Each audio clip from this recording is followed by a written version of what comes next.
Discuss, podcast bersama Dinas Kesehatan Daerah Istimewa Yogyakarta.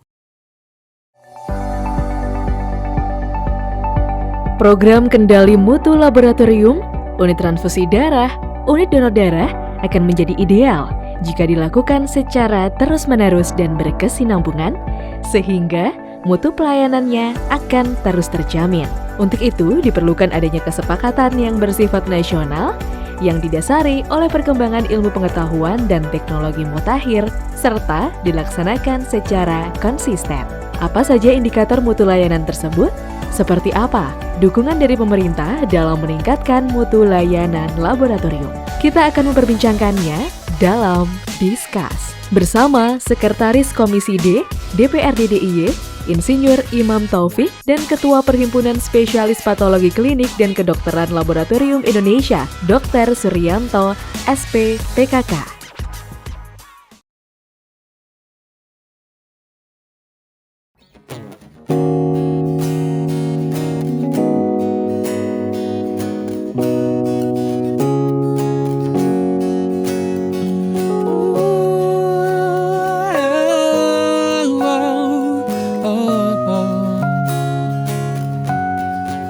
Saya pandangin sang malam membawa diriku, mengingatkanku pada dirimu.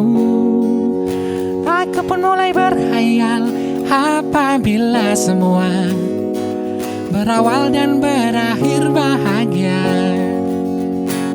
Sungguh indahnya bila semuanya jalan tanpa ada duka. Tapi semuanya pasti ada problema yang terjadi pada diri kita. Anugerah yang terindah yang kini ku anggap adalah saat diriku mulai berubah. Anugerah yang terindah yang kini ku anggap saat ku mulai semua hidup yang baru.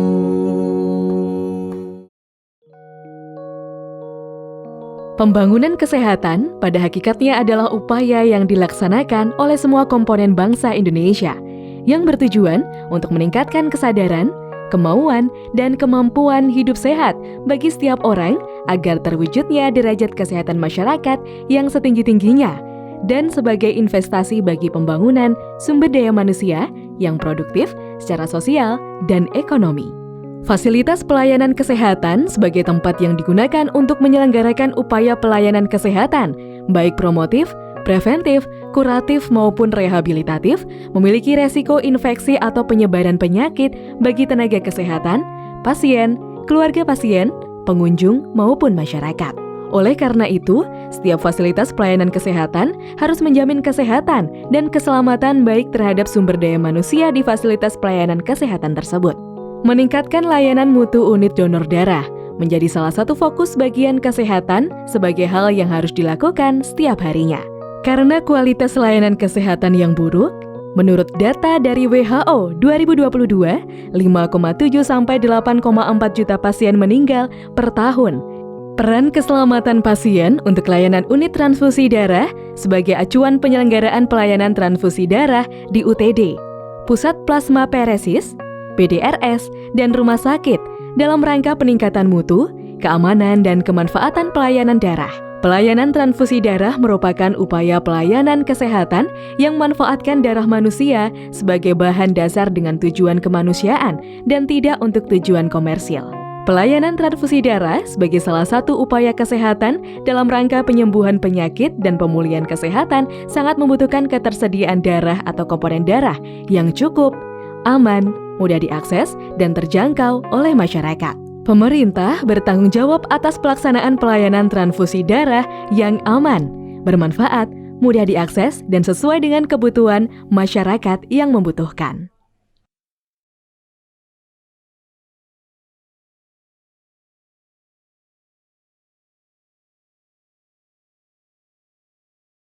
Bismillahirrahmanirrahim. Assalamualaikum warahmatullahi wabarakatuh. Salam sejahtera, Om Swastiastu, Namo Buddhaya, dan salam kebajikan. Halo Sobat Sehat, selamat datang dalam Discuss, podcast kesehatan bersama Dinas Kesehatan Daerah Istimewa Yogyakarta. Nah, di kesempatan kali ini bersama saya Zahra Khairunisa, kita akan membahas begitu ya, Sobat Sehat, terkait dengan berbagai permasalahan kesehatan termasuk juga pelayanannya. Karena memang podcast ini ditujukan untuk Anda Sobat Sehat spesial begitu ya, untuk kemudian sebagai ajang promosi dan juga sosialisasi termasuk juga edukasi terkait dengan pelayanan kesehatan dan juga tadi permasalahan kesehatan. Nah, di kesempatan kali ini saya akan membahas dan juga mengajak Anda begitu ya, membicarakan terkait dengan event kesehatan yang biasanya sering diikuti oleh Sobat Sehat, yakni donor darah. Nah, kalau kita lihat ini Sobat Sehat, biasanya terkait dengan kegiatan donor darah itu memang banyak yang mengikuti begitu ya, banyak partisipasi dari publik juga.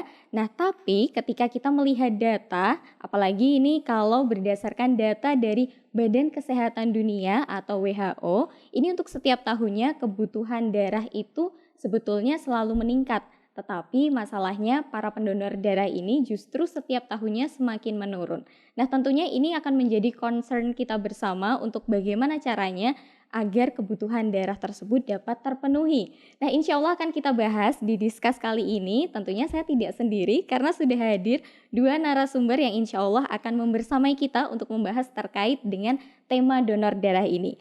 Yang pertama sudah ada dari Ketua Perhimpunan Dokter Spesialis Patologi Klinik atau PDS Patklin dan juga pengurus PMI DIY, sudah ada Dr. Suryanto SPP PKK. Nah, ini kita akan sapa. Assalamualaikum warahmatullahi wabarakatuh, dokter. Waalaikumsalam warahmatullahi wabarakatuh. Kabar baik, kabar sehat, dokter? Alhamdulillah, kabar baik Mbak Sarah. Alhamdulillah. Ini tentunya semangat juga ya dok ya untuk berbagi bersama dengan Sobat Sehat di kesempatan kali ini terkait dengan donor darah begitu.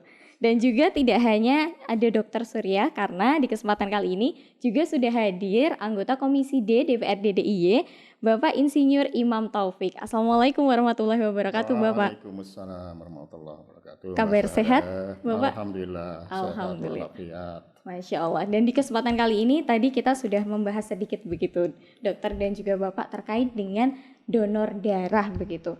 Nah, ini kalau dilihat dari data WHO sendiri tadi mengatakan bahwa sebetulnya kebutuhan donor itu setiap tahunnya meningkat. Tetapi yang menjadi pendonor itu kok semakin menurun. Nah, ini mungkin boleh ini kita akan coba bahas dulu sebetulnya di lapangan ini seperti apa ini kondisinya. Nah, ini mungkin bisa dijawab oleh Dokter Surya begitu selaku pengurus PMI. Ya, terima kasih.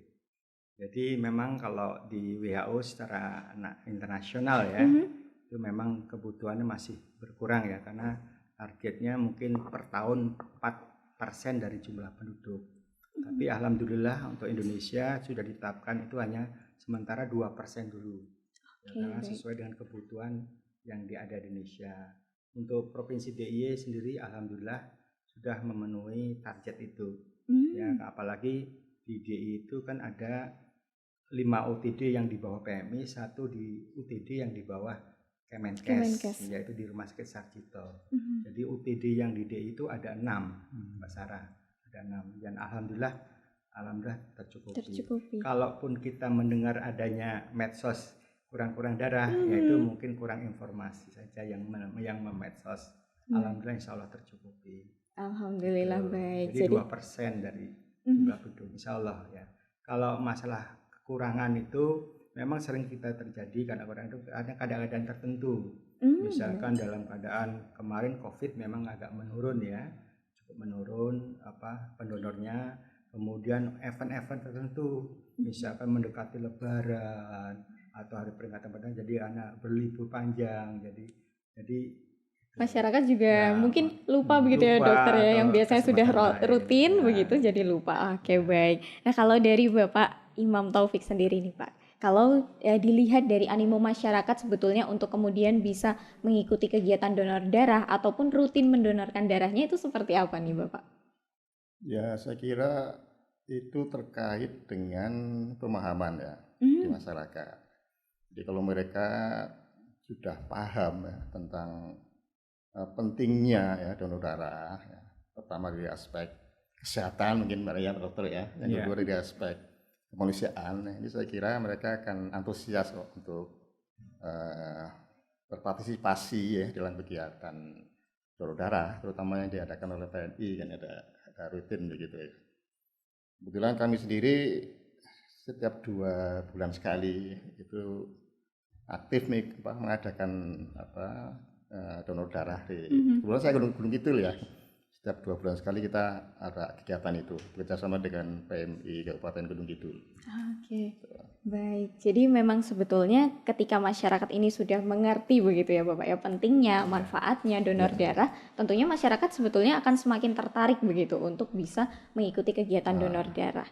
Nah, terkait dengan kegiatan donor darah ini Bapak, apakah kegiatan donor darah ini hanya sesederhana kita menyumbangkan darah kita atau seperti apa ini? Mungkin ke Dokter Surya begitu? Ya, kalau lihat dari pendonor, ya pendonor itu ada 2 macam sebenarnya. Pendonor darah sukarela tetap dan dia sukarela pengganti, ya pengganti. Jadi kalau saya tetap itu seperti Pak Imam ini ya termasuk tetap, ya karena dia rutin tiap 2 bulan, minimal kan 60 hari ya, Betul. minimal 60 hari boleh mendonorkan darahnya.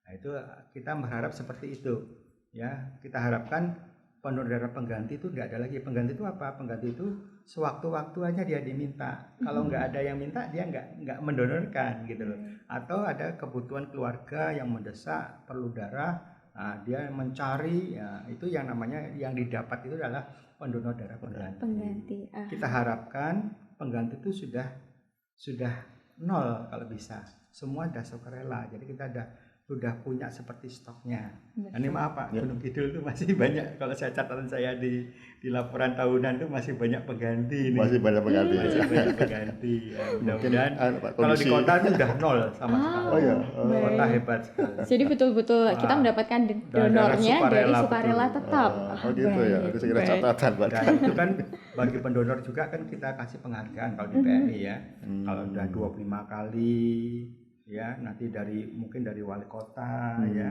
kemudian 50 kali dari PMI DIY ketuanya, kemudian 75 kali itu dari ketua PMI pusat, skala 100 kali dapat dari presiden. Masya Allah. Dan kadang-kadang ada undian umroh loh. Nah ini yang mungkin masyarakat juga banyak yang belum tahu ya dokter ya. Untuk memberi penghargaan kepada pendonor karena betul-betul mereka membantu ya pasien-pasien yang membutuhkan darah. Betul, karena memang tujuan dari donor darah ini kan sebetulnya untuk kemanusiaan ya dokter ya. Dan memang ketika orang-orang ataupun juga masyarakat ini sudah mengenal pentingnya donor darah ataupun juga mengenal manfaat-manfaatnya ini dok sebetulnya. Nah ini mungkin bisa dijelaskan ini agar masyarakat juga semakin tertarik ataupun juga semakin semangat untuk bisa rutin mendonorkan darahnya. Sebetulnya manfaatnya apa saja ini dokter? Ya manfaatnya pertama buat bagi pendonor ya, dia mendapat pemeriksaan yang gratis.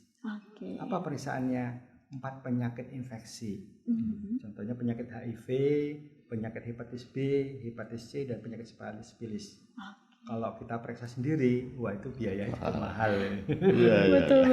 Ya. Tapi kalau kedua, ikut dia dicek kesehatannya. Oh, HB-nya berapa? HB-nya terutama ya. Terus seperti itu berat badannya, tinggi badannya, Tensinya juga tensinya. Itu bagi dia kan itu. Itu baginya dia merasakan kalau darahnya terambil dan dia tidak mendapat telepon dari PMI atau surat dari PMI, berarti darahnya lolos. Ya, berarti dia darahnya. Tapi kalau dia sampai dapat panggilan dari PMI lagi atau dapat surat untuk panggilan berarti ada sesuatu yang harus dijelaskan kepada pendonor bahwa mungkin donornya belum memenuhi syarat, mungkin hasil screening kita Anda terinfeksi ini, sakit apa? Mohon untuk diobati, gitu. Jadi kita sambil memberi keuntungan untuk obat. Oh ternyata saya ada sakit ini loh. Nah itu bagi pendonor, bagi pasien ya dia terbantu jelas, sangat terbantu. Ya sesuai dengan golongan darahnya apa, komponen apa yang dibutuhkan. Oh saya butuh trombosit, berarti saya harus ditambahkan trombosit. Kurang hemoglobin berarti cek apa hemoglobinnya ditingkatkan dengan transfusi apa eritrosit seperti itu, Mbak. Oke, baik. Jadi memang sebetulnya ada banyak manfaat yang bisa didapatkan, terutama kita bisa istilahnya auto cek kesehatan gratis ya, Dok ya. Betul, itu.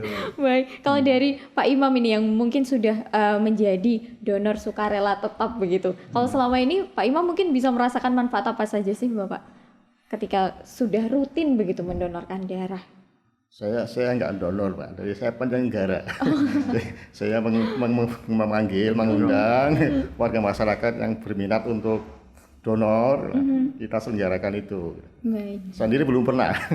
Tapi saya senang melihat, kenapa saya nggak pernah lolos, Pak.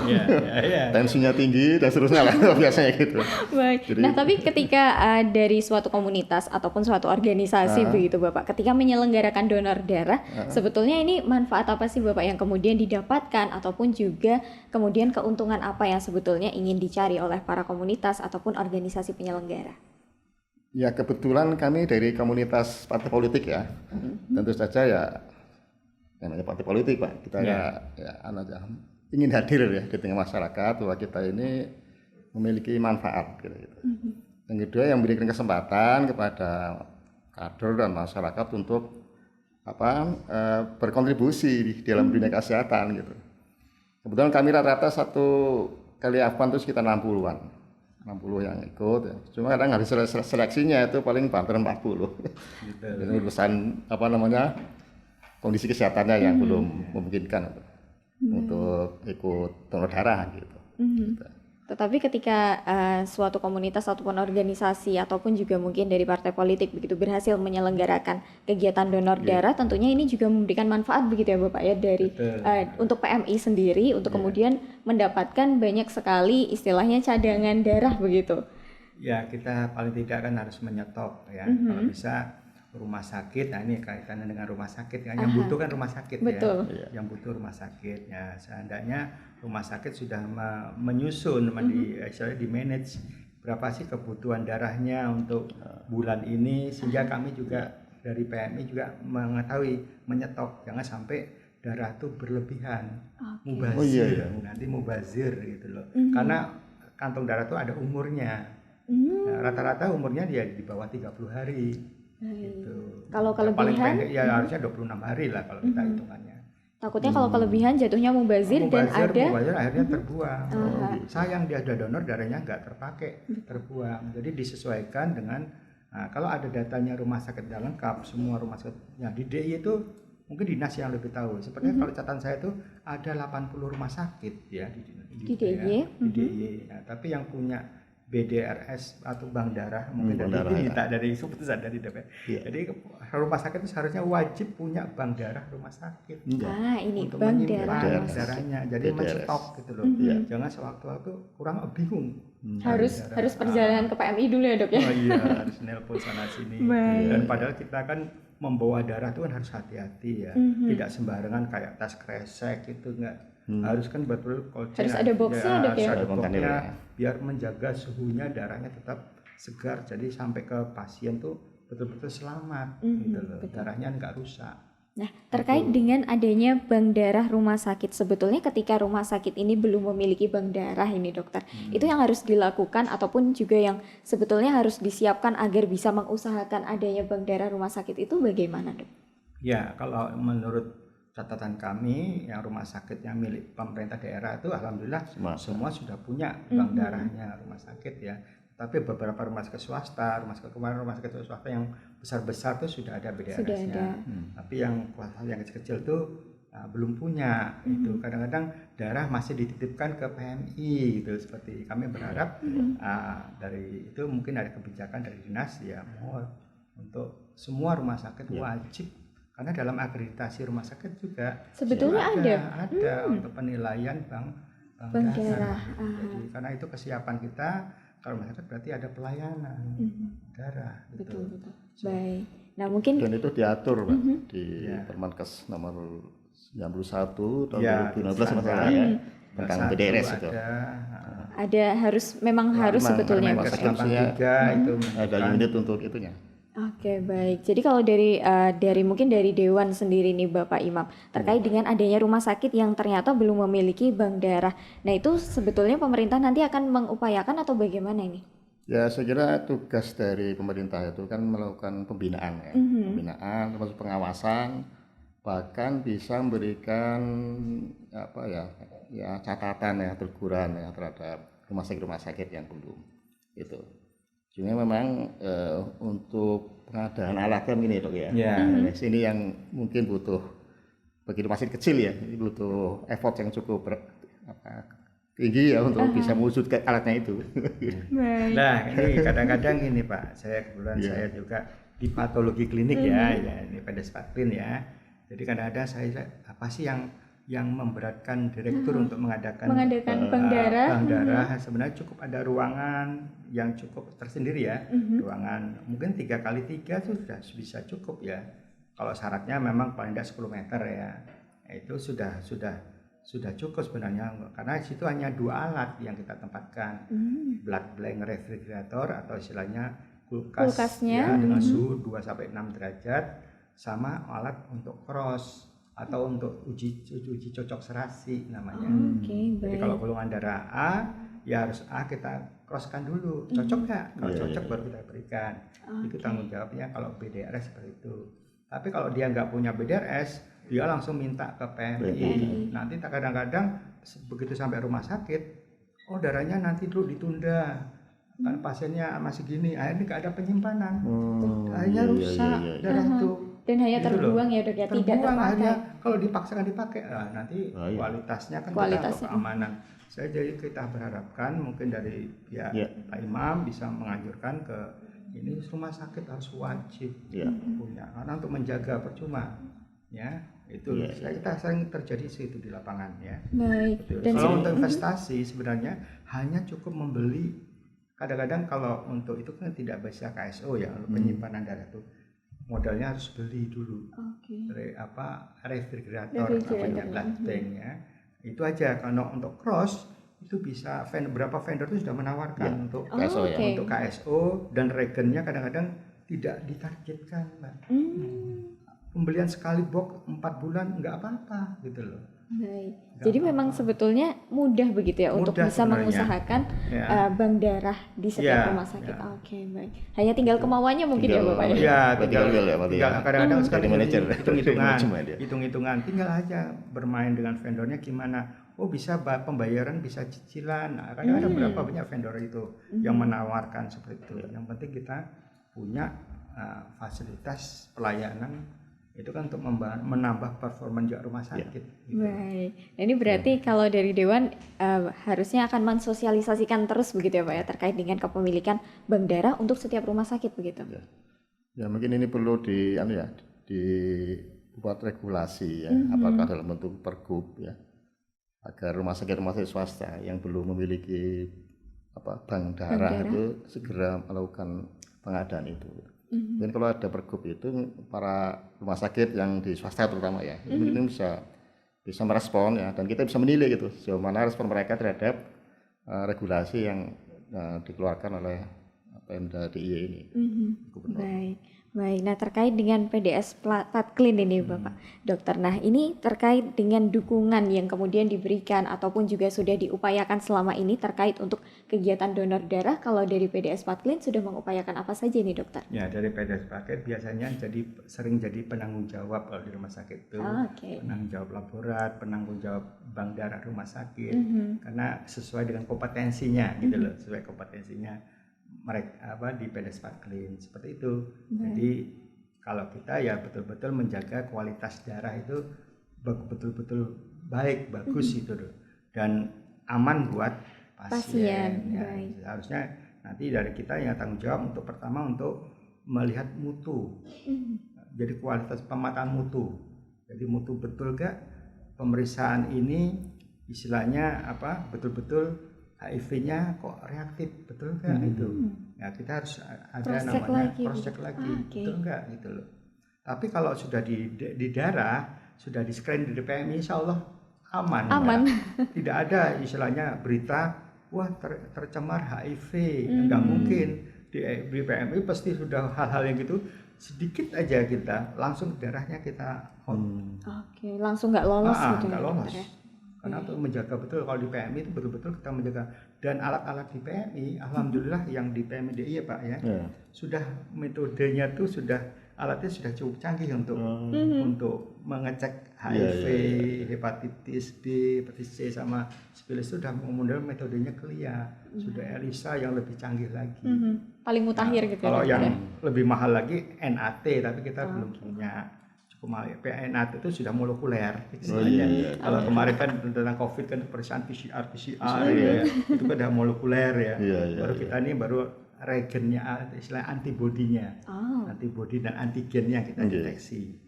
Gitu. Baik. Nah, itu untuk pasien di situ pengawasannya di situ. Pengawasan, Dokter, kalau PMI di kota kabupaten di DIY gimana ya? Alat-alatnya mereka, alat-alatnya sudah clear semua Pak. Okay. Kalau nganu kan yang paling sederhana itu kan rapid Pak. Rapid itu sudah hampir kita tinggalkan. Ya kadang-kadang masih ada ya Kulon Progo sama Gunung Kidul masih kadang-kadang masih sedikit lah kita pakai rapid, tapi kita sudah punya alat Pak semua. Berarti kalau untuk alat ini juga setiap ada, mungkin selalu diperbarui begitu ya dokter ya? Iya, diperbarui dan kita QC, quality control, tidak sembarangan. Kemudian kita lakukan setiap setahun 2 kali untuk pemetaan mutu eksternal. Artinya nanti dari kita mendapatkan regen, kita periksa, cek, jadi kita mendaftarkan dulu Pak. Mendaftarkan ke sesuatu apa istilahnya lembaga yang mengadakan pemetaan mutu eksternal. Selama ini PMI bekerjasama dengan BLK-nya di Surabaya, atau dengan vendor yang lembaga yang lain. Nanti kita mendaftarkan, membayar itu Mbak. Bayar. Nanti dia kirim regen, kirim sampel. Kita dikerjain di alat kita. Kita kerjakan, betul nggak? Nanti dia sudah punya targetnya. Itu hasil positif loh. Nanti dicocokkan begitu ya dokter ya? Kita kirim lagi hasil kita ke sana. Ternyata kita sesuai, bagus. Berarti alatnya sudah berarti oke. Gitu. Jadi kita nggak ragu-ragu lagi untuk mengeluarkan hasil itu. Seperti itu Mbak. Jadi perannya lebih ke controlling begitu ya, untuk keseluruhan. Itu perannya kita juga Pak, untuk eksternal, internal itu biasanya di situ Pak klinik. Baik. Nah ini kemudian kalau dari PDS Patklin ini ternyata juga perannya cukup banyak begitu terkait dengan pelaksanaan donor darah. Nah ini kita akan berpindah ke kalau dari Dewan ataupun dari pemerintah sendiri, ini untuk dukungan terkait dengan penyelenggaraan donor darah ini seperti apa ini Bapak? Ya kalau di Pemda DIY ya, kalau kita bicara soal anggaran dulu ya. Boleh. Jadi setiap tahun ya Pemda DIY lewat Dinas Kesehatan ya, yang mengusulkan itu kan selalu memberikan hibah kepada PMI, betul Pak ya? Betul. Memang untuk tahun ini ya, ini agak turun kayaknya. Dikeluhkan Gusti Prabu Pak PMI DIY. Yang ceritanya baru tadi Pak. Kalau tahun biasanya setengah miliar ya. Dulu awalnya tinggi. Setengah miliar untuk teman-teman di PMI. Ini kalau sekarang di pembahasan 2002 kemarin ya, memang semua anggaran di OPD itu turun semua. Baik. Itu. Turunnya drastis atau tidak ini Bapak? Ya sebenarnya begini ya, kalau sebelum COVID itu kan APBD kita belanjanya sudah 6,3 triliun. Sebelum COVID ya. Nah sekarang ini belum kembali gitu. Masih 5,7 pendapatannya. Jadi memang belum kembali ya. Mungkin makanya OPD atau dinasnya itu masih melakukan efisiensi di dalam kegiatan kita mereka gitu. Nah saya berjanji untuk mengusahakan baik lagi Pak. Ini Pak di Pemda Sleman alhamdulillah Pak. Sudah bagus sekali. Sana ada terkenal namanya Lada Manis. Lada Manis. Pelayanan darah Sleman gratis. Betul. Dan itu betul-betul dibantu oleh Pemda. Jadi setiap kantong darah itu yang membeli Pemdanya. Yang membeli Pemdanya. Kemarin ditargetkan 11.000 apa ya? 11.000 dikali 360.000. Ya, itu Pemda yang beli. Pokoknya untuk warga Sleman dan warga Sleman yang sakit di beberapa sakit dimanapun gratis. Artinya rumah sakit nagihnya ke Pemda. Ke pemerintah ya. Nanti pemerintah yang akan bayarkan melalui PNI nantinya disalurkan lewat 360 PNI. Seperti kali itu. tadi berapa? 360.000 kali Cuma 11.000. 3,2 Banyak. ya. Sekarang udah 11.000. insya Allah katanya naik Pak. Anggarannya sudah naik. Anggarannya sudah naik. Mungkin 16.000 saya Oh, beritanya iya. 16.000 sekarang. Oh iya. 16.000. Tapi kalau dilihat dari jumlah penduduk, ya Sleman itu kan sekitar berapa ya Pak ya? 1,5 juta ya. 1,4 kalau nggak salah. 1,4 kalau dikali 2%-nya Ya 2,8. 2,8. apa? 2% dari jumlah penduduk. Iya, 2,8. 0,28. Enggak, Ya, dari sekitar 28.000. dari 1.400.000, Nah. 2%-nya penduduk dari Sleman itu kan untuk kelainan darahnya. Ya, Harusnya segitu, dia- targetnya kan gitu. Jadi sebetulnya sudah tercukupi begitu ya Bapak ya? Nah, kalau lihat penduduk masih kurang. Oh, Nah, tapi sudah insya Allah mungkin sudah Iya. untuk sementara cukup. Gitu. Kadang-kadang ya perlu juga kita kadang-kadang Sarjito kan permintaannya kadang-kadang banyak ke Sleman ya. Iya. Sekarang orang pada senang ambil ke Sleman Pak. Oh gitu ya. Bagi keuntungan bagi rumah sakit. Soalnya karena Ya, tadi gratis tadi ya gratis Bapak? lagi. Iya, iya. Baik. Dia tidak lagi. Artinya anggaran dari katakanlah jaminan BPJS itu Iya. tidak di cover oleh APBD Sleman. Oh, Iya, oke. itu Sleman. Padahal kan Mungkin saya BPJS berharap yang dibatasi itu. Saya Maksimal juga- 2 juta kalau nggak salah. Saya juga mau berharap semua Pemda bisa membantu PMI dia. Biasanya ini Pak, Soalnya kita tuh saya kadang-kadang kira bilang, ya menginspirasi harusnya bagi semua Pemda ya. Toh itu nggak banyak Pak. Artinya kalau katakanlah Sleman itu punya 28.000 ya mengcover itu kan cuma kali 3 ya. Berarti sekitar nggak nyampe 10 miliar Pak. Iya. Jadi anggarannya kecil Ini kan hampir 5 miliar ya Pak ya. Untuk Oke. Sleman itu per tahun. Nah, Ya, alhamdulillah itu Iya. terpenuhi. Dan termasuk kemarin itu dapat bantuan juga Sleman untuk peralatan. Karena kita Sleman tuh mau CPOB istilahnya. Jadi betul-betul PMI Sleman tuh terstandar oleh BPOM. Nah, jadi BPOM yang menentukan itu. Jadi Badan Pengawasan Obat dan Makanan, Iya, iya. ya BPOM. Karena apa? Karena kantong darah itu obat. Jadi betul-betul harus dijamin Ya. mutu kualitasnya. Jadi kemarin BPOM sudah mengadakan suatu verifikasi di Sleman dan insya Allah nanti dalam waktu dekat mungkin akan mendapat sertifikat namanya CPOB. CPOB itu cara pembuatan obat yang benar. Oke, Gitu. baik. Dan di Indonesia itu baru 19 UTD yang mendapat CPOB, termasuk Sarjito rumah sakitnya 1. Oke. Gitu. Iya, Sarjito sudah CPOB. Alhamdulillah. Kalau Sleman nanti kota juga nih berharap nih. Kota Sleman yang lainnya nanti Juga sifatnya mengikuti. collecting istilah collecting hanya mengumpulkan darah tapi darahnya betul-betul sudah terscreening gitu loh. Baik, tentunya dengan alat yang tersertifikasi tadi. Dan harapan kita kalau sudah CPOB, jadi selama itu kita tuh kan selama ini kan membuang plasmanya. Plasmanya banyak terbuang karena diambil kan darah itu kan ini darah, ada komponen darahnya, ada plasmanya itu kan. Kadang-kadang hanya diambil sel darah merahnya aja, plasmanya nggak diambil. Nah, ini plasmanya hanya terbuang. dibuang. Oh, Selama ini kan terbuang. Buangannya juga memerlukan biaya, Pak. Iya, iya. Karena iya ada betul. karena Sampah-sampah Harus apa diolah ya. dulu begitu diolah ya, kan Pak? kadang per kilo lebih mahal. Oh iya? Iya, sekilo kadang-kadang sampai 14.000. Itu mahal, kita perlu biaya lagi. Buang sampah juga perlu Buangnya biaya. ya. Nah, dengan adanya CPOB, insya Allah nanti namanya fraksionasi plasma itu akan diambil oleh Bio Farma, Oke. dibeli, akan nanti diproduksi nanti Pak Imam, diproduksi nanti dalam bentuk obat-obat. Oh, Nah, baik. selama ini kan kita kan albumin, Iya, protein iya. itu kan masih impor. Belum produksi sendiri. Nah, ini dengan Faktor adanya- 8 itu kan insya Allah di Iya, dalam iya. tahun ini sudah ada Permenkes sepertinya Iya. untuk fraksionasi plasma ini. Baik, dan Kita itu tentunya berharap DIY itu harus punya, jangan sampai Iya. DIY itu belum punya sama sekali, padahal DIY hanya 5.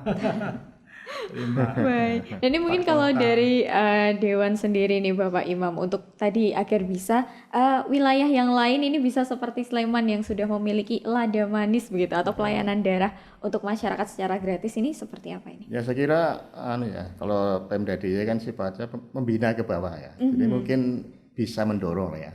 Mendorong kabupaten kota yang lain terinspirasi ya, dari yang dilakukan Sleman gitu. Saya kira itu kalau kewenangannya itu kan di kabupaten. Oke. Para bupati, para di kabupaten kota dan Pak Wali Kota. Kalau itu ya inisial mereka gitu. Dan kita sebenarnya saya komunikasi dengan teman-teman PMI sana juga sudah berkomunikasi mereka dengan Pak Bupati, tapi memang mungkin ya karena banyak hal jadi belum bisa dilakukan.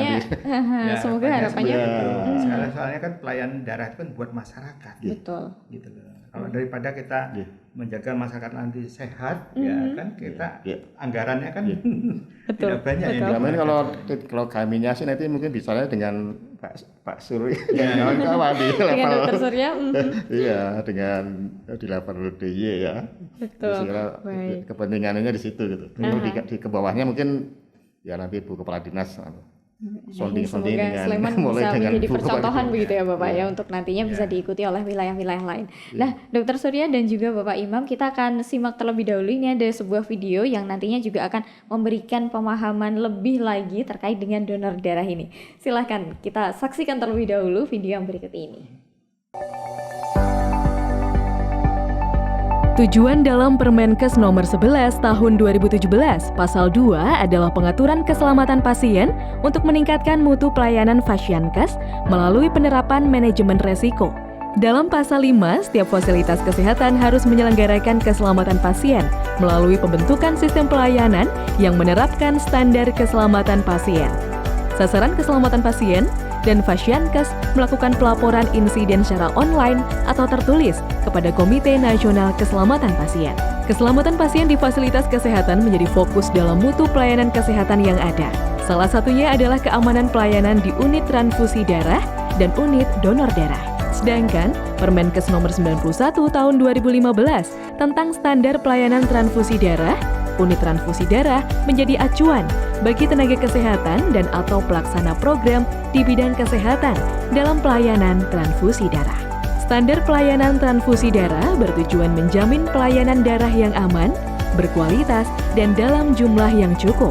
Pengamanan pelayanan transfusi darah harus dilaksanakan pada tiap tahap kegiatan, mulai dari pengerahan dan pelestarian pendonor darah, pengambilan dan pelabelan darah pendonor, pencegahan penularan penyakit, pengolahan darah, penyimpanan darah dan pemusnahan darah, pendistribusian darah, penyaluran dan penyerahan darah, serta tindakan medis pemberian darah kepada pasien.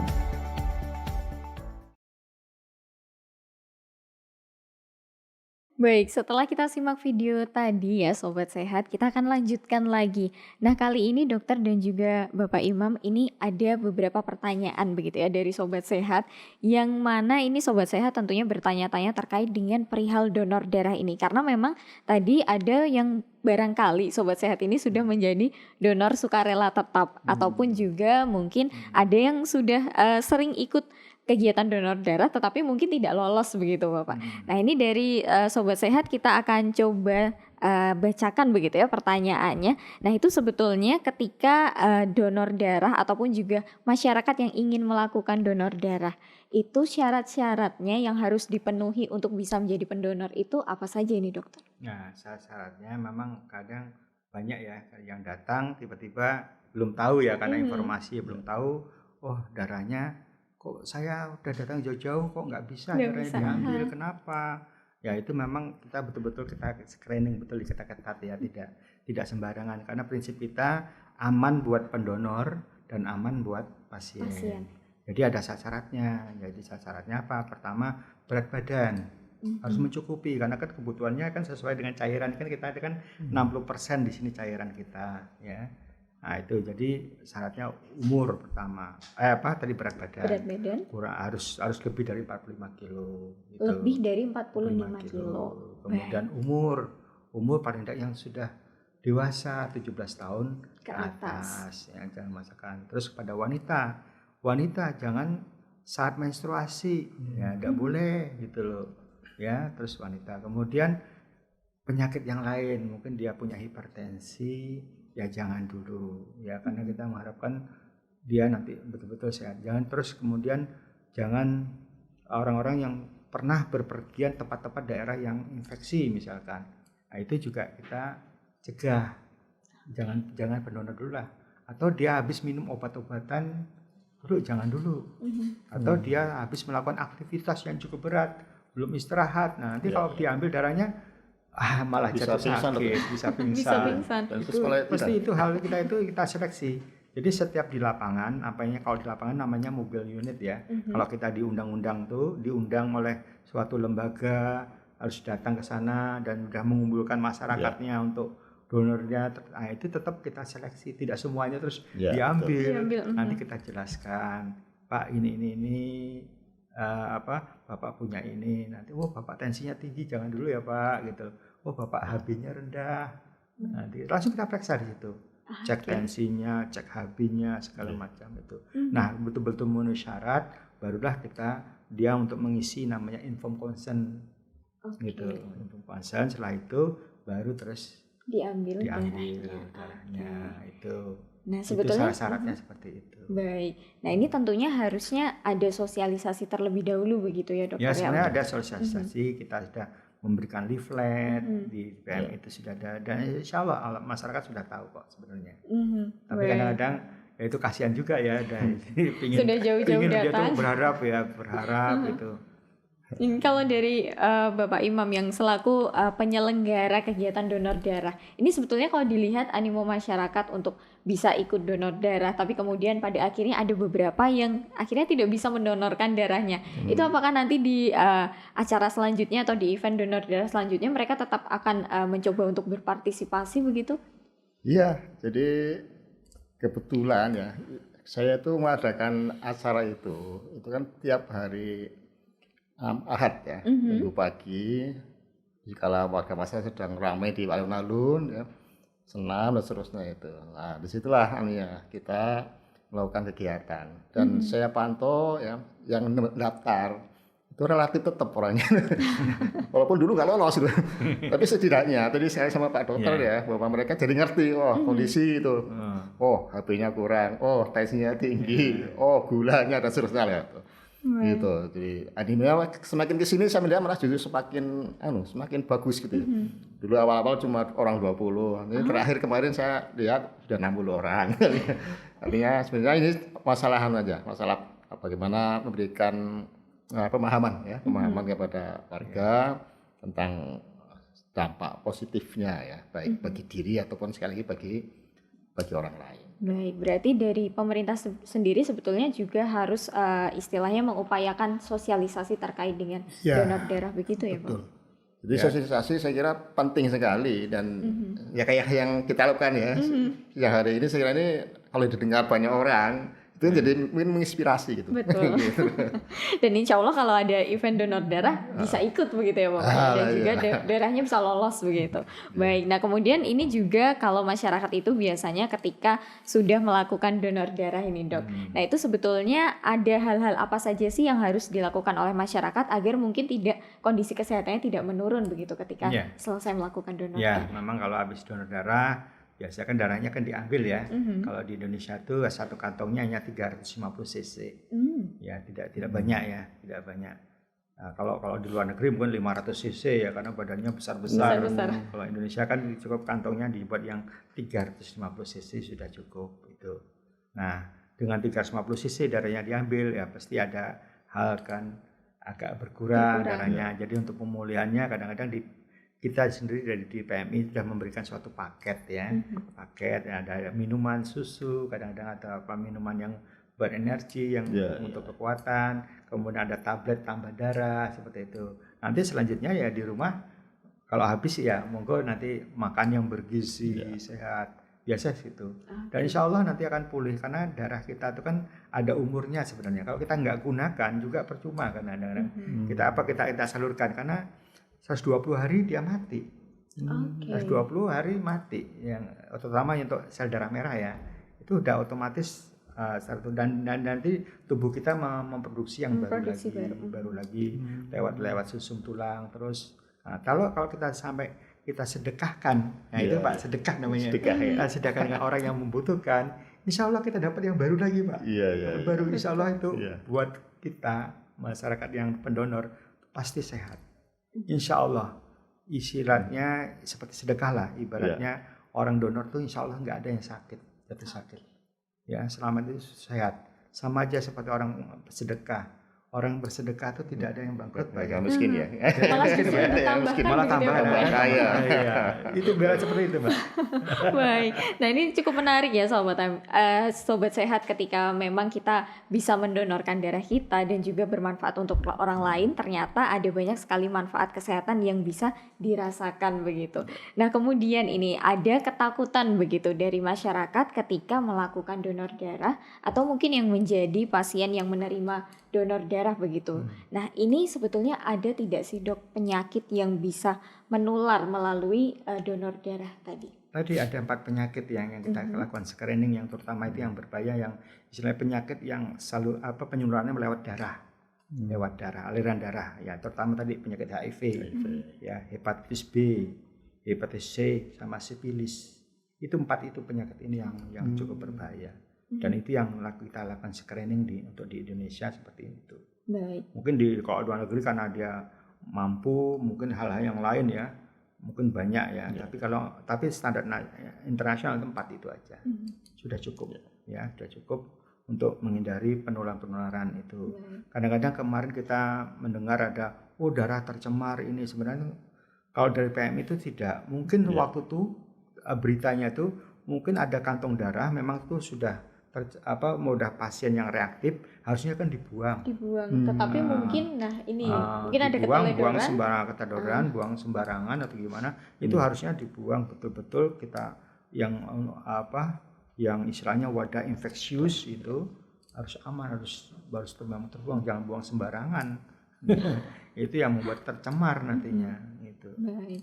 Berarti sebetulnya ketika dari pendonornya sendiri sudah dilakukan cek kesehatan dan lain sebagainya, maka donor darahnya itu sebetulnya sudah dipastikan aman gitu ya? Insya Allah aman, itu darah aman. Ya, kalau nggak aman pasti sudah kita singkirkan. Jadi kalau tahapan untuk donor darah, misalkan perusahaan sederhana aja ya, rapid itu yang modelnya ada kaset, diteteskan darah, nanti ada garis 2 muncul, itu kan ada positif. Nah, itu pun kalau di PMI, kalau hanya sekali itu langsung kita darah itu, tidak perlu dikonfirmasi lagi. Coba kamu cek ke tempat lain. Pokoknya begitu dapat itu langsung darah kita buang, udah nggak usah kamu cek lagi, udah. Kalau kamu untuk selanjutnya ya kamu sendiri, monggo kamu konfirmasi ke rumah sakit atau kemana, atau dicek yang lebih canggih lagi. Misalkan coba cari, ternyata saya hasilnya negatif dok, ya alhamdulillah negatif. Tapi alat kami menunjukkan bahwa ada, tapi darahmu tetap kami pakai. Karena kami menjaga keamanan. Itu di PMI seperti itu prinsipnya, langkah-langkah. Tapi kalau di rumah sakit, bukan untuk donor darah yang untuk menegakkan diagnosis, biasanya ditegakkan berdasarkan cek lab yang lebih berapa diagnosis, memastikan betul-betul nggak sakit. Kalau sakit baru kita obati. Oke. Nah ini seharusnya dari masyarakat juga sudah tidak ada ketakutan lagi begitu ya dokter. Jadi screening sekecil apapun langsung kita baru curiga, baru curiga saja sudah kita ambil. Karena lebih baik dihindari begitu ya dokter ya. Daripada nanti. Baik. Mungkin kalau takut mau diambilnya itu harus nanti kalau udah diambil nanti ketagihan dia. Apakah dari masyarakat memang banyak yang seperti itu ini Bapak Imam, ketika mengikuti event donor darah pada akhirnya banyak yang kemudian ketagihan untuk ikut lagi gitu, karena merasakan badannya lebih fresh gitu. Lebih fresh itu Pak. Banyak yang saya tanya itu, wah saya kok nggak donor darah kok rasanya kok nggak enak ya. Iya. Gitu loh. Baik, jadi memang ini kalau dari masyarakat mungkin yang belum bisa sampai sekarang belum bisa mendonorkan darahnya, nah belum ini berani mungkin, juga Mbak. Belum berani. Iya, lihat jarumnya gede, jarumnya besar, lihat darahnya segitu banyaknya diambil begitu ya dokter ya. Baik, tapi tentunya ini kalau tadi sudah dijelaskan terkait dengan apa yang harus dilakukan ketika ingin mendonorkan darah, nah ini bisa menjadi sebuah informasi yang sangat bermanfaat. Semoga ini masyarakat juga bisa kemudian mempersiapkan diri begitu ya dokter dan juga Bapak Imam. Nah terkait penyelenggaraan donor darah, ini kalau dari Pak Imam selaku yang sudah sering menyelenggarakan donor darah, kalau dari masyarakat umum lainnya, dari komunitas lain mungkin atau dari organisasi, itu apakah juga banyak begitu yang menyelenggarakan kegiatan donor darah ini? Ya artinya banyak, cuma kan event tertentu biasanya. Dipaskan dengan hari-hari tertentu ya Bapak ya. Tapi yang sifatnya rutin ya berkala 2 bulan sekali ya mungkin bisa dihitung gitu Pak ya. Kalau yang yang event banyak, tapi kebetulan kami itu rutin 2 bulan sekali itu mesti kita adakan di depan kantor Pemkab Gunung Kidul gitu.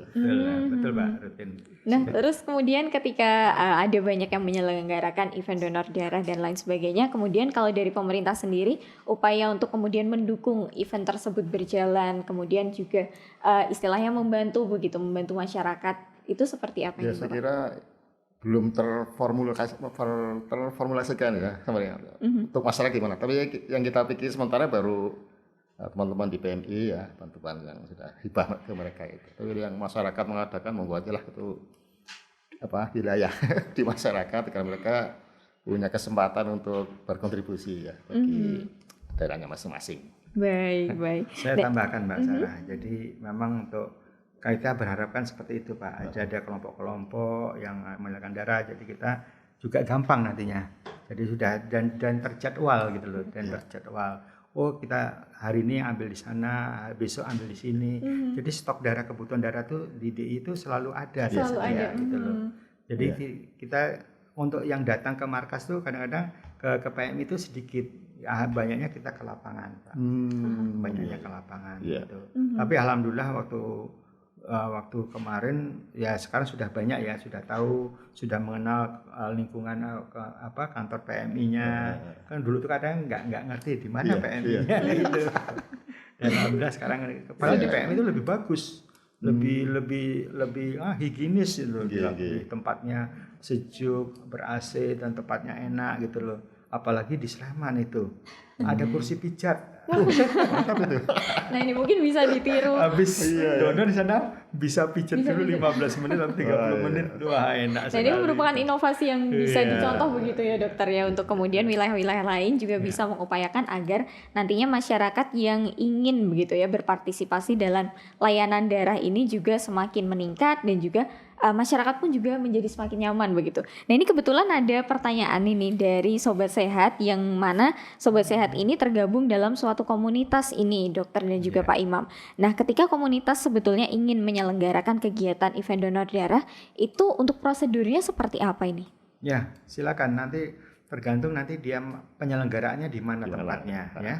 Tempatnya di mana? Misalkan di kota, ya silakan menghubungi kota. PMI kota. Ya, PMI kota di Gunung Kidul, di mana sesuai tempatnya. Atau kalau enggak, skupnya besar, nanti diikuti semua dari kabupaten. Monggo nanti bisa berkurang ke provinsi. Nanti di provinsi nanti kita adakan seperti ini. Nanti akhirnya kita tawarkan, bisa bareng-bareng nih. Kadang-kadang seperti dulu kalau kemarin kita pernah diadakan di mall ya, di mall di mana tuh Amplas dulu pernah kita dengan target katanya penyelenggaranya 1.000 kantong. Sebenarnya nggak usah banyak ya, nggak usah banyak, kadang-kadang mubazir nanti darahnya tuh terambil akhirnya terbuang. Akhirnya kalau kebanyakan itu biasanya kita tawarkan ke UTD di luar PPDI ya, siapa yang butuh, biasa kita salurkan ke sana. Baik, jadi justru ketika dari DIY sendiri, karena mengamankan darah sayang sudah diambil kok. Daripada mubazir ya, terbuang gitu. Karena kita tawarkan ke UTD yang masih butuhkan. Ya alhamdulillah kita nih kadang-kadang ada banyak permintaan dari Surabaya, kadang dari mana ya, kita kirim kalau kita memang kelebihan. Kalau nggak ada ya kita prioritaskan untuk DIY dulu. Betul, karena prioritasnya DIY, jadi kalau DIY sudah terpenuhi baru kita bisa kemudian menyalurkan ke UTD yang lain. Nah kemudian kalau dari Bapak Imam ini selaku yang sering menyelenggarakan begitu, ini kalau dari pertanyaan Sobat Sehat tadi, kira-kira untuk menyelenggarakan event donor darah ini butuh effort yang besar tidak sih Bapak?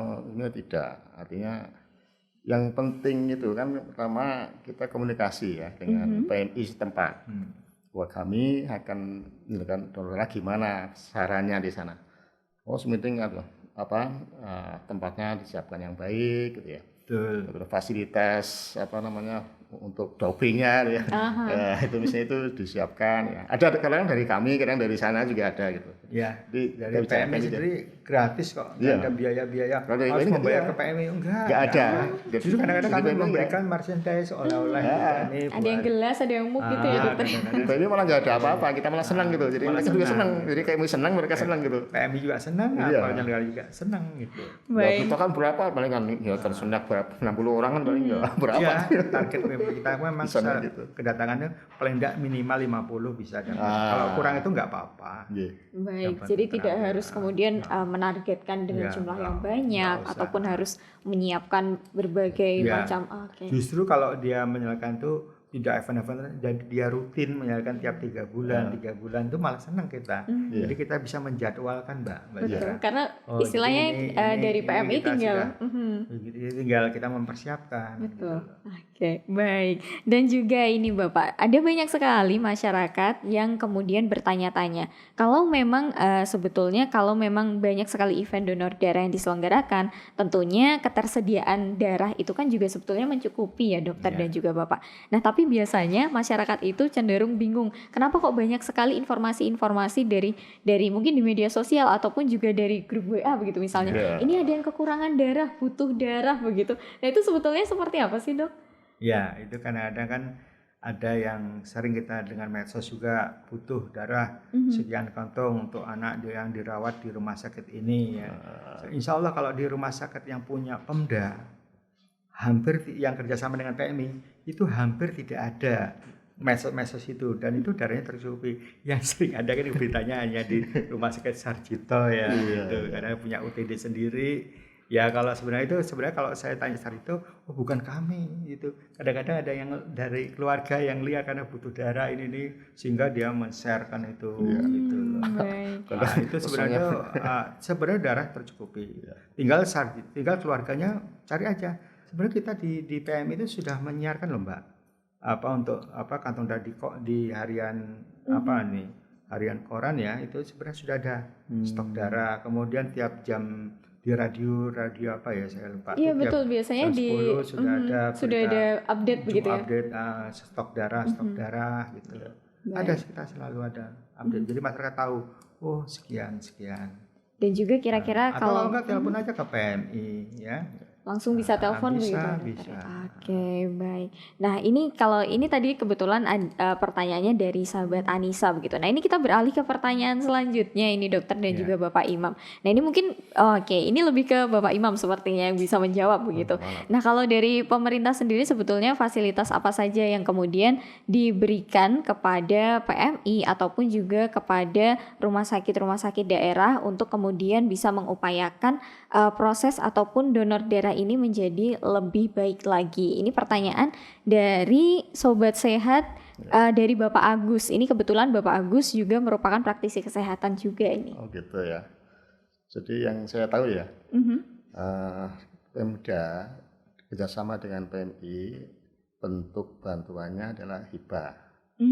Jadi kalau hibah itu artinya monggo. Kebutuhannya apa nanti silakan diusulkan dulunya begitu ya. Oke. Gitu. Kalau di rumah sakit, itu sudah statusnya itu BLU ya, Badan Layanan Umum. Jadi mereka sudah bisa ngelola sendiri anggarannya gitu. Ya tentu kita tidak ikut campur kecuali Sleman.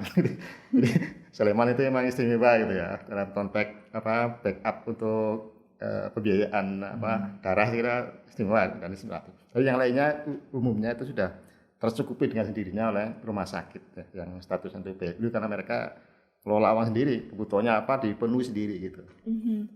Baik, tetapi berarti tidak ada regulasi terkait untuk hibahnya harus digunakan untuk apa seperti itu, berarti udah kewenangan. Hibah itu berbasis pada usulan.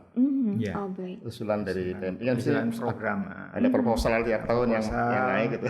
Walaupun gitu, mungkin antara proposal dengan cairnya itu mungkin tidak seimbang. Mengajukan sekian, dapat bantuannya sekian, terima lah itu. Biasanya. Yang namanya hibah. Nah itu. Tapi PMI juga kemudian mengupayakan untuk bisa tercukupi begitu ya? Iya, kita usahakan ya, kita usahakan karena kan Ya itu kan jadi PMI jadi jadi kreatif. Ya, kalau di PMI DIY alhamdulillah kita punya istilahnya di PMI punya unit usaha ya. Kita ada punya klinik Pratama dan ada klinik HD ya untuk cuci darah ya pasien-pasien dan sudah alhamdulillah sudah unit ya? Bisa kerja sama dengan BPJS. HD berapa unit? Kalau HD baru 8 mesinnya 8. Targetnya kita untuk tahun ini ada penambahan lagi mungkin 12 Bang. 12 mesin. Ya itu monggo nanti. Modelnya SKU gitu Pak. Apa? SKU. Iya, kerjasama. Kita kerjasama dengan vendor yang punya alat HD itu operasional dan itu alhamdulillah bisa menambah biaya operasional untuk kegiatan-kegiatan kemasyarakatan itu kita kembalikan ke masyarakat lagi. Tidak untuk kita untuk nirlaba sebagaimana enggak untuk kita itu enggak untuk ke masyarakat lagi begitu. Ya. Baik. Nah, berarti ini partisipasi masyarakat juga bisa disalurkan begitu ya, tidak hanya melalui donor darah saja tetapi bisa memanfaatkan layanan yang monggo layanan layanan kita ada klinik Pratama ya. Karena kita membuka di situ karena tuh kebetulan tempat kita kan di PMI DIY kan di Ring Road ya, di Ring Road mana tuh Ring Road Selatan ya itu pinggir jalan dan itu sering banyak kecelakaan juga. Jadi kita ada unit gawat daruratnya juga, siap ambulannya juga untuk antar jemput mengantarkan kemana seperti itu. Layanan kita di situ. Jadi ini bersinergi begitu ya Bapak ya baik dari pemerintah ke PMI ataupun juga untuk yang rumah sakit. Baik, dan ini ada satu lagi pertanyaan ini. Ini kalau ini dari ini yang tadi sudah ada dari Bapak, ini kita beralih ke pertanyaan dari yang ibu-ibu begitu. Nah, ibu-ibu ini biasanya ingin sekali ikut donor darah, tapi justru malah banyak yang ibu-ibu ini yang nggak lolos ini. Sebetulnya alasannya itu karena apa ini dokter? Ya, pertama karena laki-laki dan perempuan jelas hemoglobinnya tuh beda ya. Beda kenapa? Perempuan akan lebih rendah daripada laki-laki karena perempuan kan setiap bulan mengalami menstruasi. Tapi kalau darahnya betul-betul dijaga, makanan bergizi, ya bisa aja perempuan menjadi pendonor ya. Kalau HB-nya kita ukur ya, mungkin kalau standarnya kan kalau laki-laki kan di atas 13, perempuan di atas 12. Kalau memenuhi itu insya Allah bisa jadi pendonor. Ada kok, kita sudah ada kok di DIY ini yang sampai 100 kali. Perempuan ada. Berarti itu sudah bertahun-tahun gitu. Kemarin saya antar sendiri ke Jakarta untuk mendapat penghargaan dari presiden langsung. Dapat cincin emas dari PMI pusat, seperti itu penghargaannya. Dalam presiden namanya Satya Lencana Kemanusiaan namanya. Masya Allah. Nah itu kalau bisa 100 kali begitu. Baik. Nah kalau untuk penyelenggara ini dokter, apakah juga kemudian dari PMI ataupun juga dari pemerintah sendiri mengapresiasi begitu, memberikan apresiasi untuk para penyelenggara event donor darah begitu, yang sudah rutin terutama? Iya, sudah rutin tadi, penghargaan tadi ada dari 25 kali, 50 kali, 75 kali, sampai 100 kali. Kalau untuk penyelenggara seperti contohnya penyelenggaranya ya pasti dapat misalnya dari PMI DIY yang sering kita memberi dalam bentuk sumbangan nanti kita kasih suatu penghargaan piagam seperti piagam. itu. Piagam biasanya. Murah kan piagam. Hanya kertas. Kalau dari pemerintah begitu memberikan apresiasi begitu kepada mungkin UTD yang sudah berhasil ataupun juga wilayah-wilayah yang memang untuk unit donor darahnya ini bisa berjalan dengan sukses begitu. Saya kira itu tergantung dari pemerintah masing-masing ya. Oleh Pak dokter pernah nggak dapat? Ya ada penghargaan kalau di luar penghargaan. Kalau hanya bentuk nggak ada, hanya penghargaan. Penghargaan itu sudah berarti bagi kita. Ya. Hanya sertifikat kertas tapi di situ bagus kok. Baik, dan tentunya ini juga menambah semangat begitu ya, tidak hanya bagi penyelenggara tetapi juga para pendonor darah yang kemudian bisa begitu ya untuk kemudian bisa mengikuti donor darah dan juga darahnya bisa lolos dan tentunya bisa bermanfaat untuk orang lain. Nah baik Bapak dan juga dokter, ini alhamdulillah dari pertanyaan Sobat Sehat semua ini sudah terjawab. Nah ini semoga bisa membantu Sobat Sehat untuk lebih memahami terkait dengan kegiatan donor darah dan juga semoga ini dari PMI juga dari rumah sakit bisa mengupayakan agar kegiatan donor darah ini menjadi lebih baik. Nah ini boleh disampaikan begitu dari Bapak Imam untuk pesan kepada masyarakat terkait dengan kegiatan donor darah begitu. Ya, pertama saya berpesan kepada masyarakat agar memahami betul gitu.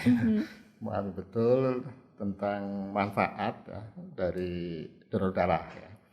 Baik bagi pribadi kita ya, ataupun bagi orang lain gitu. Jadi setetes darah Bapak Ibu sekalian itu sangat berharga ya bagi nyawa orang lain gitu. Jadi mari ya kita pertama sekali lagi ada menumbuhkan pemahaman, yang kedua kesadaran ya untuk berpartisipasi sepanjang ya syarat dan ketentuannya bisa dipenuhi. Baik, itu dari Bapak Imam. Kalau dari Dokter Surya? Kalau saya menyarankan, monggo pemuda-pemuda menjadi pendonor darah, gitu, generasi muda pendonor. Karena apa? Darah kalian itu bagus sekali, masih muda ya. Yang kedua ada keuntungan, ya. Darah Anda itu sudah kita pemeriksaan, sudah lakukan screening ya. Artinya betul-betul kalau dari jenengan dari pemudanya sudah artinya darahnya betul-betul pemuda-pemuda itu sehat semua. Ya, makanya saya sarankan kepada orang tua untuk mencari mantu, punya nggak kartu donor darah. Artinya kalau punya, artinya bebas 4 penyakit tadi, betul-betul sehat gitu loh. Masuk ke kriteria calon mantu. Iya itu bisa sebagai syarat gitu. Ya, kalau nggak ada, wah ini kemungkinan saya nggak tahu nih ada penyakit apa gitu. Itu hanya saya sarankan untuk generasi muda, monggo untuk bisa ikut menjadi pendonor darah gitu. Baik, Masya Allah. Terima kasih banyak Bapak Imam dan juga Dokter Surya untuk kesempatannya di Discuss kali ini, untuk informasi dan juga ilmunya. Nah ini semoga bisa menambah wawasan bagi para sobat sehat yang kemudian juga untuk saat ini sudah mulai semangat lagi untuk bisa ikut event donor darah ataupun juga langsung datang ke PMI begitu ya dokter ya. Baik, terima kasih banyak dokter dan juga Bapak Imam. Insya Allah kita akan bertemu lagi tentunya dalam kesempatan lainnya di Discuss dan juga dengan tema-tema kesehatan menarik lainnya. Dan juga terima kasih untuk Sobat Sehat untuk kebersamaannya di Discuss kali ini. Insya Allah masih ada episode-episode Discuss lainnya yang juga akan memberikan banyak sekali informasi dan juga wawasan terkait dengan permasalahan kesehatan ataupun juga layanannya. Karena Discuss ini merupakan upaya dari Dinas Kesehatan Daerah Istimewa Yogyakarta untuk memberikan informasi dan juga edukasi kepada masyarakat untuk nantinya masyarakat bisa mendapatkan banyak informasi mengenai pelayanan kesehatan termasuk juga permasalahan kesehatan. Saya Zahra Khairunisa beserta kru yang bertugas pamit undur diri. Terima kasih. Wassalamualaikum warahmatullahi wabarakatuh. Salam sehat.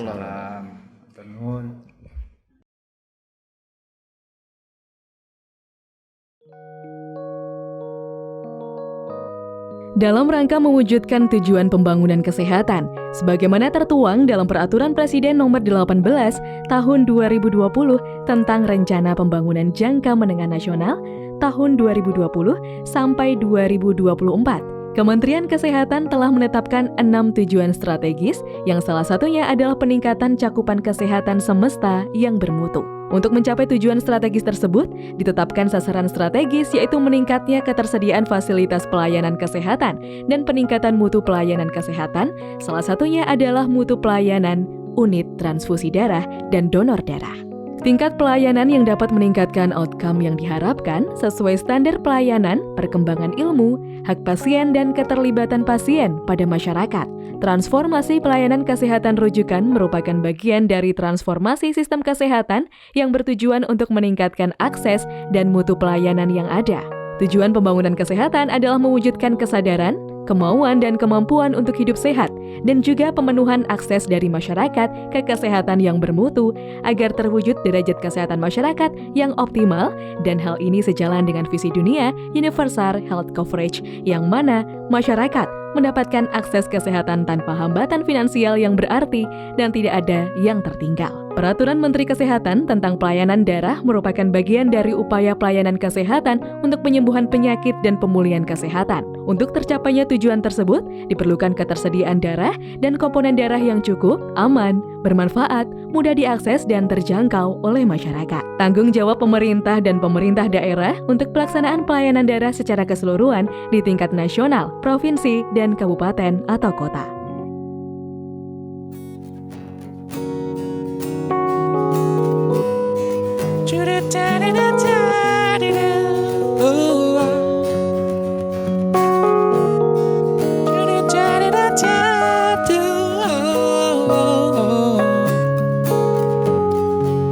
Saya pandangin sang malam membawa diriku, mengingatkanku pada dirimu.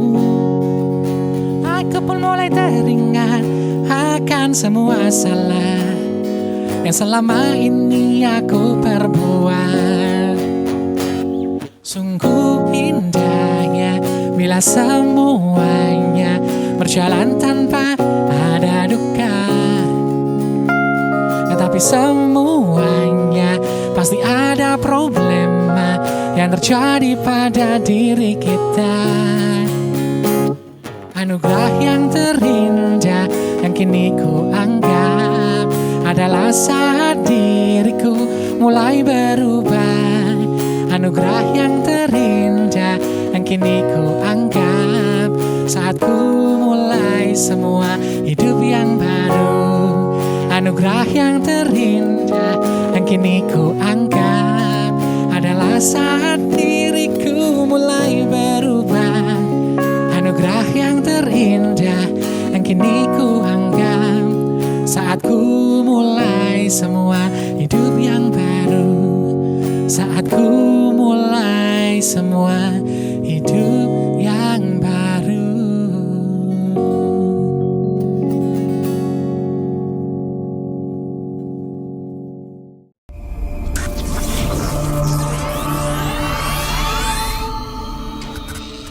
Discuss, podcast bersama Dinas Kesehatan Daerah Istimewa Yogyakarta.